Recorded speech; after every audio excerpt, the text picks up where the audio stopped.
Depuis plusieurs chapitres, nous avons eu beaucoup d'informations concernant les plans de l'organisation Kara ainsi que la manière dont fonctionne le clan Otsutsuki et le Kama. Dans les chapitres 51 à 54, nous avons eu l'apogée d'un combat entre Ishiki, l'un des plus puissants Otsutsuki jamais rencontrés jusqu'à présent, ainsi que le protagoniste préféré. Nous allons donc procéder à un petit résumé avant d'attaquer le chapitre 55 nommé l'héritage. Dans le chapitre 51, je trouve que le titre du chapitre Sacrifice est parfaitement trouvé. Nous avons premièrement un Boruto qui est prêt à s'opposer à Ishiki au péril de sa vie, donc prêt à se sacrifier pour repousser la menace d'Ishiki en pensant avoir compris que Boruto était au centre de ce plan. D'un côté, on a Ishiki qui est prêt à sacrifier Boruto auprès de Jubi pour faire renaître les Shinju et s'emparer du fruit du chakra. C'est une des méthodes de fonctionnement du clan Otsutsuki, c'est de sacrifier un Otsutsuki vivant. Cette information nous est encore révélée une fois de plus par le fameux Amado. D'un autre côté, Naruto et Kurama sont prêts également à se sacrifier afin de pouvoir arrêter Ishiki dans son plan. Kawaki a toujours ce sentiment d'impuissance qui a été remarqué par Amado, qui a la sensation que Kawaki a perdu quelque chose quand il a perdu le Kama. Notre cher Kawaki ne porte plus le Kama, tout l'intérêt de faire en sorte que Ishiki ne s'empare pas du corps de Kawaki qui est le réceptacle idéal pour lui-même. Dans le chapitre 52, nous avons le mode Balion, la nouvelle technique de Naruto. Elle consiste tout simplement à faire diminuer l'espérance de vie de son adversaire en bénéficiant bien sûr d'un boost de puissance, une énergie décuplée, ce qui permet du coup momentanément à Naruto de faire égal à égal contre Ishiki qui possédait certainement la force la plus colossale du manga. Un combat acharné s'exécute entre les deux, ils sont plus ou moins de force égale et nous avons notamment Naruto qui arrive à faire perdre l'espérance de vie d'Ishiki au péril de sa propre espérance de vie. Ishiki s'aperçoit que la puissance de Kurama et de Naruto reste temporaire car Naruto s'affaiblit. Grâce à cette technique, le mode Balion, et grâce à l'affrontement contre Naruto, Ishiki comprend que la prothèse est liée au chakra de Kawaki et fait donc venir Kawaki sur le champ de bataille. Encore une fois, la liaison du chakra permet de faire passer énormément de choses, des liens spirituels comme physiques, et aujourd'hui c'est le lien physique qui a finalement rendu service à Kawaki pendant pas mal de temps, mais qui vient de le desservir aujourd'hui. Un nouveau combat démarre finalement, c'est celui de Kawaki qui doit gagner du temps encore une fois et éviter d'être marqué contre un Ishiki qui n'a plus beaucoup de temps devant lui à cause du mode Balion de Naruto qui s'est affaibli et qui a perdu sa transformation. Kawaki est rempli de souvenirs concernant Naruto. En tenant la prothèse contre lui, il se rappelle de toutes les choses que Naruto a pu lui apprendre, notamment les techniques ninja, la relation avec le chakra et les êtres humains et les sentiments. Des mots qui sont très importants dans le cœur de Kawaki qui lui permettent d'admirer au plus profond de lui Naruto. Kawaki doit se servir de son intelligence pour remporter le combat. Kawaki arrive à tromper Ishiki par un simple clone. Ça paraît tellement basique, mais les Otsutsuki ne sont pas capables de discerner un clone d'un personnage réel. Ce qui fait que Kawaki a tout simplement vaincu Ishiki par son intelligence de combat, et j'irais même plus, il a fait référence clairement à son maître Naruto, qui a pour technique favorite le multiclonage. Cela paraît d'une simplicité extrême, mais j'ai trouvé ça plutôt intelligent. À ce moment-là, on se dit, c'est la victoire, Ishiki est mort, nos protagonistes ont gagné, fin du combat. Mais encore une fois, le manga Boruto va plus loin que ça. L'adversaire que l'on pensait jusqu'alors endormi se réveille. Momoshiki s'empare du corps de Boruto.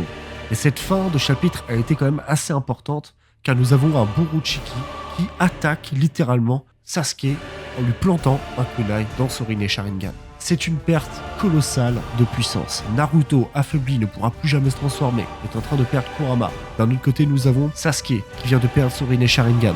Les deux techniques de nos deux protagonistes les plus puissantes du monde shinobi viennent de tomber. Les seuls qui peuvent faire encore face à Boruchiki à ce moment-là, c'est donc Sasuke et son Sharingan, ainsi que Kawaki, qui va s'opposer finalement à son frère spirituel, Boruto. Momoshiki, au courant de la situation, sait qu'il doit utiliser Kawaki pour faire revenir le Shinju et s'emparer du fruit du chakra. Un nouveau combat du coup s'engage, sachant que Boruto a bénéficié de la régénération de Momoshiki quand Momoshiki a pris le contrôle de son corps. Le bras cassé de Boruto s'est réparé, Boruto est de nouveau agile, puissant, rapide, et il bénéficie bien sûr des techniques de Boruto, et d'ailleurs il va même utiliser le Rasengan furtif. Il y a la nouvelle règle du Kama qui arrive, l'aspiration. Sasuke, durant le combat, comprend qu'il est possible que Momoshiki ne puisse pas aspirer le chakra dans le corps de Boruto et que s'il ne le fait pas, c'est qu'il y a une raison. Encore une fois, la capacité d'analyse et de mise en échec de Sasuke est absolument exceptionnelle. Nos protagonistes sont en mesure de forcer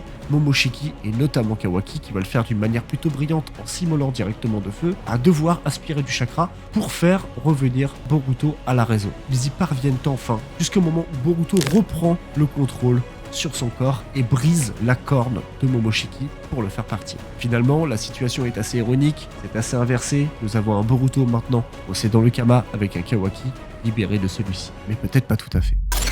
Boruto. C'est plus tard, garçon aux yeux bleus, que tu seras dépossédé de tout. Boruto.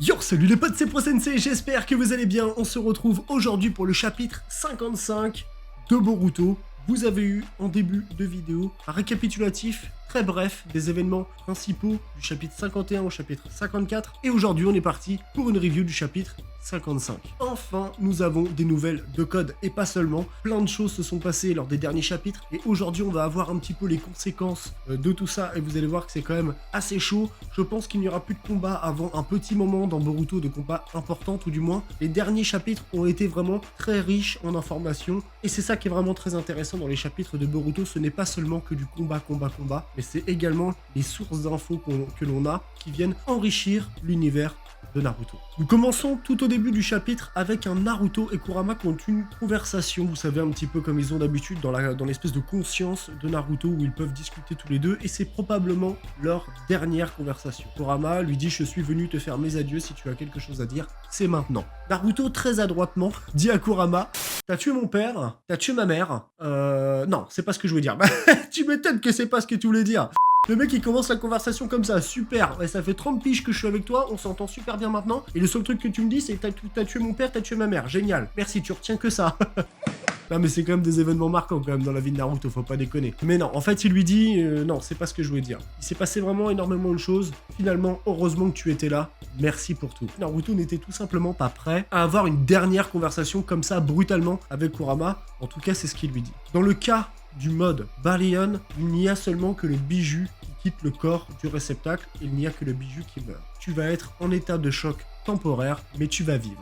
Si je t'aurais dit que je me sacrifiais, que j'étais le seul à me sacrifier, tu n'aurais jamais accepté, et donc on n'aurait jamais pu repousser la menace Otsutsuki. Kurama était obligé d'être volontairement pas très clair sur les conséquences de cette technique pour que Naruto accepte, et du coup, Kurama vient de dire clairement à Naruto que c'est la dernière fois qu'ils se parlent et que c'est Kurama qui s'en va. Donc Kurama commence à partir finalement en fumée et il commence à dire à Naruto: à partir d'aujourd'hui tu n'auras plus de force surhumaine.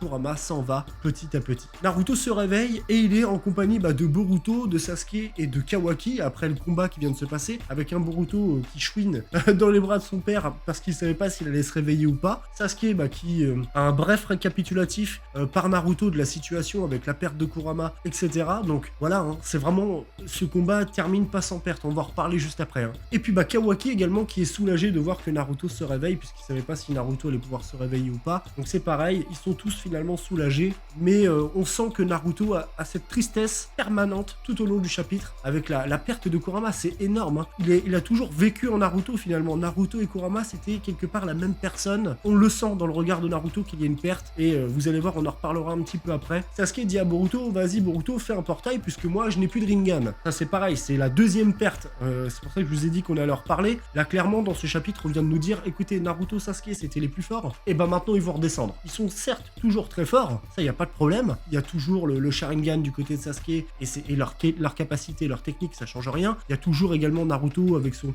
côté imprévisible, le Rasen Shuriken, etc. Mais clairement, leur chakra a littéralement diminué, mais fortement. Là, il y a un Rin Sharingan en moins du côté de Sasuke, et il y a Kurama en moins du côté de Naruto. C'est quand même deux puissances non négligeables dans l'univers Shinobi qui viennent littéralement de tomber à la suite de ce combat. Et donc, j'en arrivais à dire que Sasuke ne pouvait plus faire de portail. Sasuke ne peut plus voyager de dimension en dimension, et c'est quelque chose de très important. Du coup, il demande à Boruto de faire un portail avec le Kama, puisqu'il ne peut plus faire de portail lui-même. Le problème, c'est que Boruto a une crainte, il a peur du retour de Momoshiki. Et c'est ce que disait Sasuke, il lui dit, tu n'es pas fautif, ce n'est pas de ta faute, si le fait que je n'ai plus de Rinnegan, c'est uniquement de la faute de Momoshiki. J'étais prêt à mourir de toute façon, à me sacrifier, et on a encore de la chance d'être en vie et de revenir en vie, tu vois. Donc, il n'y a pas de problème, fais le portail. Et du coup, même Kawaki, lui dit, allez, mine-toi, s'il te dit que c'est bon, vas-y, fais-le. Vous savez, d'une manière un petit peu genre confrontation Naruto-Sasuke, voilà, c'est Kawaki-Boruto. Le débat s'arrête là parce qu'on va basculer du côté de Code. Nous avons enfin des nouvelles de Code. On se demandait pourquoi Ishiki, donc Jigen, avait laissé Code surveiller Jubi, et enfin, aujourd'hui, on a cette réponse. Et ça, c'est très important. La marque d'Ishiki est toujours active. Ce symbole noir est toujours noir. Si vous regardez les trois autres stèles de Momoshiki, Kinshiki et Kaguya, le symbole est blanc. Et en fait, il n'y a que le symbole d'Ishiki qui est noir. Parce qu'ils ont fait le rappel 2 fois dans le chapitre, et je me dis, c'est quand même bizarre. Il doit y avoir quelque chose avec cette stèle qui nous dit pourquoi il nous la montre. Voilà, il nous la montre volontairement, et je pense qu'il y a quelque chose avec cette stèle qui nous indique que Ishiki, ce n'est pas terminé, et on va comprendre d'autant plus pourquoi après. Code se réveille, il vérifie, il y a toujours le Jubi, tout va bien, et il se rallonge après une longue sieste qu'il a fait.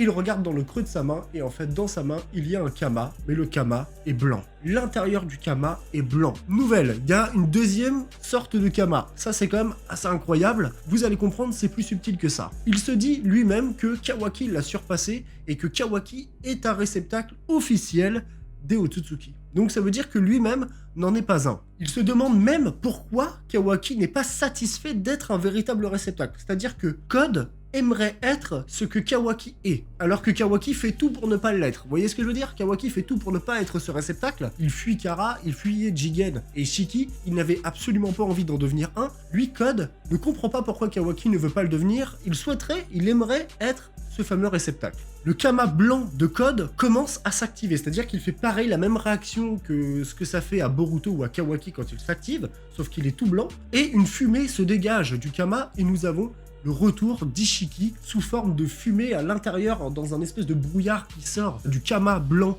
de Code, et il commence directement en lui disant une phrase qui m'a fait plutôt rire lors de la lecture du chapitre, c'est genre « Code, mon adorable et loyal serviteur ». Alors déjà, quand tu t'appelles Ishiki et que tu dis « mon adorable et loyal », ça va pas. Adorable dans la bouche d'Ishiki, ça sonne pas, tu vois.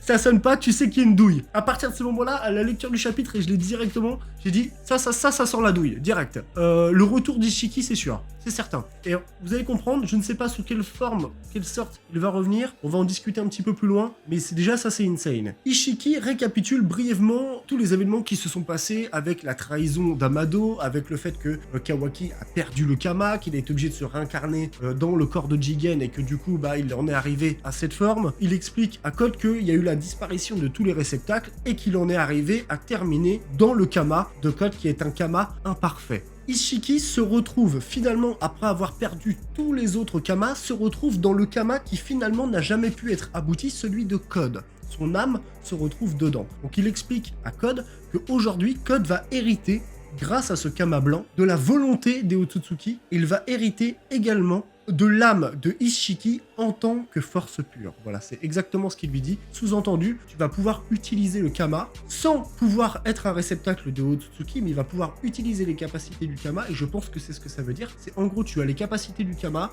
mais tu ne peux pas abriter un Otsutsuki dans cet état. Par contre, il lui dit ce qu'il va falloir que tu fasses maintenant, parce que du coup, Code lui dit, bah ouais, mais moi du coup, je peux pas être un réceptacle. Du coup, comment on peut faire? Ishiki lui dit, ce que tu vas faire, c'est que tu vas sacrifier Boruto ou Kawaki auprès de Jubi pour faire revenir le Shinju et donc obtenir le fruit de l'arbre divin, ce qu'il a appelé la cristallisation de la vie sur cette planète. Il a dit tout est à l'intérieur. En sous-entendu, dans un fruit d'un arbre divin, il y a tout à l'intérieur. Toutes les informations y sont stockées, des gens qui y ont vécu et qui y sont morts, y compris la sienne. Donc c'est là où les mots sont importants. C'est-à-dire qu'en fait, il est conscient qu'à l'intérieur d'un fruit, il y a toutes les informations et qu'il y a également les informations d'Ishiki qui sont dedans. Donc potentiellement, étant donné que Code a un Kama qui n'est pas terminé, si Code mange le fruit, Ishiki pourra peut-être constituer un vrai réceptacle, puisque le corps de Code va être renforcé, sa constitution va être renforcée, il pourra peut-être devenir ce fameux réceptacle qu'il n'est jamais finalement devenu. Est-ce que Ishiki n'a pas besoin de ça pour pouvoir revenir à travers le corps de Code? Et je pense que ça serait très intelligent de sa part, et encore une nouvelle manière d'utiliser le Kama, puis il dévorera les planètes, de planète en planète, jusqu'à devenir un être unique. Je pense qu'à travers tout ça, ce personnage-là n'existe pas. Celui où dit l'espèce d'être unique, je ne suis pas sûr qu'il existe. Je pense tout simplement que c'est un but que les Otsutsuki se fixent pour continuer de devenir plus fort, d'avoir une longévité plus longue, en gros de devenir, entre guillemets, immortel, la quête d'immortalité, d'être toujours plus fort, de dominer, d'être un dieu en quelque sorte. Et donc je pense que c'est un petit peu la quête d'Ishiki finalement. Le fait de dévorer les planètes de planète en planète, devenir toujours plus fort. Et du coup cette supériorité fait qu'il gagnera en hiérarchie dans son clan, se rapprocher d'un être unique, limite un dieu. Et Code en fait est inspiré par ça, puisqu'en fait lui il vénérait déjà de base Ishiki. Pour lui Ishiki c'était déjà un dieu quoi. Vous voyez ce que je veux dire? Aujourd'hui je pense qu'Ishiki à travers ce message, à travers ce qu'il essaye de demander à Code, c'est également son retour en fait. Je pense qu'il va utiliser le corps de Code comme réceptacle pas terminé, il va lui demander de replanter l'arbre et de manger ce fruit pour reconstituer le réceptacle de Code, pour pouvoir revenir à travers le Kama de Code. En tout cas, ça serait assez intelligent de sa part. Code est très remonté contre les personnes qui s'en sont pris directement Ishiki, parce que pour lui, il vénérait Ishiki. Ishiki, c'était déjà son dieu, et du coup, il compte bien avoir la liste des personnes et s'en prendre directement à elle avant d'invoquer le Shinju. Je pense que c'est un peu présomptueux de sa part, qu'il va changer ses plans, mais dans tous les cas, il est vraiment très remonté. On revient du coup avec nos protagonistes préférés. Boruto n'arrive pas à faire le portail de retour, et il est bloqué tout simplement parce qu'il est trop tendu, il a peur finalement du retour de Momoshiki, et ça Kawaki l'a directement remarqué. Donc Kawaki lui dit je vais pouvoir t'aider, j'ai une certaine expérience du Kama et crois-moi je le déteste plus que tout, tu m'as aidé, vous m'avez aidé Konoha à me libérer de ce Kama, aujourd'hui ce n'est pas terminé, on s'est promis de s'en débarrasser, donc je vais me débarrasser du tien. Il promet à Boruto de se débarrasser de son Kama. En fait Kawaki, ce combat lui a permis de se dire toutes les personnes qui possèdent le Kama, je me débarrasserai de leur marque, parce qu'il sait ce que c'est que d'être rongé de l'intérieur par quelque chose, malgré qu'on avait remarqué que Kawaki avait un sentiment de perte, il se sentait impuissant, il pouvait plus combattre, aspirer les techniques, etc. Malgré que Naruto avait essayé de lui faire comprendre qu'avec le chakra, il pouvait toujours devenir un shinobi, toujours utiliser, manipuler le chakra, etc. Kawaki et Boruto, comme d'habitude, ils continuent de se friter, genre ouais mais dépêche-toi espèce d'abruti, fais-nous un portail, et puis l'autre ouais t'as pas d'ordre à me donner, etc.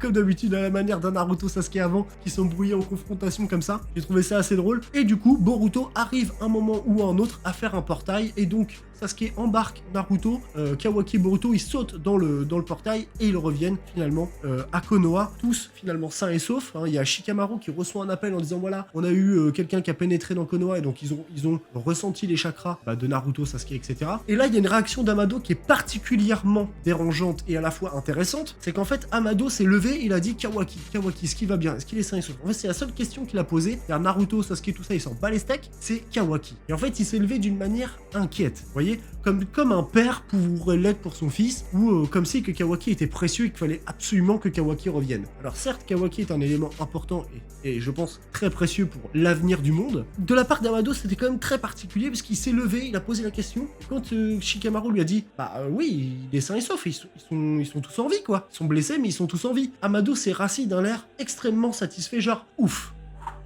il a envie, tu vois. Cette réaction est très particulière. Amado a besoin de Kawaki pour quelque chose. C'est là qu'on sent la douille. Est-ce que c'est pour le bien? Est-ce que c'est pour le mal? Je ne sais pas. Mais en tout cas, s'ils ont accentué là-dessus, c'est que pour moi, Amado, il avait clairement un intérêt à reprendre Kawaki pour quelque chose. Est-ce que c'est parce que Kawaki est unique, il a un corps unique? Même Katasuki l'avait remarqué alors que c'est un scientifique de génie. Il avait dit ouais, putain, le corps de Kawaki, c'est un truc de fou et tout. Est-ce que c'est pour ça et que du coup, Amado, il a cette fierté de se dire voilà, il faut que Kawaki revienne parce que toutes mes études, tout ce que j'ai mis, tout est dedans. Mais je pense que c'est également pour autre chose. À mon avis, Kawaki sert le plan personnel d'Amado indirectement il est un outil pour son plan, et Amado avait tout misé là-dessus, parce que de toute façon, il fallait qu'il se débarrasse d'Ishiki dans tous les cas, et qu'aujourd'hui, maintenant, il a récupéré Kawaki, et il en a besoin. C'est ce que je pense en tout cas, on verra bien comment ça va se passer plus tard, mais la réaction d'Amado était vraiment très particulière. Et du coup, on revoit nos protagonistes sur le toit, sur un toit à Konoha, où ils sont très contents d'être revenus enfin au village, d'être retour à la maison, de dire ah putain, tu reviens à la maison quoi. Après un long voyage, quel plaisir, mais clairement pas sans perte. C'est-à-dire qu'il y a toujours la tristesse dans le regard de Naruto par rapport à la perte de Kurama. Il y a aussi Sasuke qui est conscient que là, bah maintenant leur puissance elle a littéralement diminué, mais ils sont revenus en vie. Il y a également les inquiétudes avec Boruto, Momoshiki qui prend le corps de Boruto pour attaquer des gens qu'il aime autour de lui. Et puis bah derrière, on a un Kawaki qui a pu se débarrasser finalement d'un Kama, mais qui doit maintenant s'en débarrasser d'un autre. On termine ce chapitre avec un code qui est en pleine réflexion, mais qui a la liste des gens qui lui ont causé du tort, c'est-à-dire Amado, Naruto, Sasuke, Kawaki et Boruto. Ces 5 personnes-là sont sur la liste de morts de Code. Il veut en finir avec eux. Est-ce qu'il aura le temps de le faire avant le Shinju? J'y crois pas une seule seconde, clairement. De toute façon, il va avoir besoin d'un des deux gamins, enfin, d'un Otsutsuki vivant, hein. Tu vas me dire, ça peut être peut-être Toneri, on ne sait pas, hein. Il a besoin d'un Otsutsuki vivant, hein. Est-ce que ça va être Kaguya, peut-être? Est-ce qu'il va pas faire revenir Kaguya pour la sacrifier? On ne sait pas, hein. Vraiment, il y a plusieurs possibilités, les amis. Ça peut être Toneri, Kaguya, ou Boruto ou Kawaki. Voilà les 4 personnes susceptibles d'être sacrifiées pour le Shinju, enfin pour Jubi, pour faire revenir le Shinju. Dans tous les cas, il a la liste, ces gens-là sont sur sa liste de morts, littéralement. Amado en fait partie, il est inclus dedans, par rapport à sa trahison. Mais en tout cas, il est très remonté, et ça va être vraiment très très cool, j'ai hâte de voir la suite des bails. Delta, de quel côté elle va se ranger? Bah je pense qu'elle va se ranger du côté de Code, parce que Code va être conscient qu'il devient le boss en fait, hein, il devient le boss, ni plus ni moins, et je pense que Ishiki n'est pas mort, il vit à travers le Kama blanc, il est en stagnation dans ce réceptacle imparfait, qui je pense peut devenir parfait grâce aux fruits de l'arbre divin, à la cristallisation de la vie. Voilà, j'espère en tout cas que cette vidéo vous a plu, on va y mettre fin parce qu'elle va être très très longue à mon avis, entre l'intro, machin et tout, ça va être très très long. En tout cas, merci à tous, du fond du cœur, pour toute votre aide, et bientôt, on sera de retour pour de nouvelles reviews. J'ai plus qu'à vous souhaiter une excellente fin de journée, à très bientôt, ciao ciao.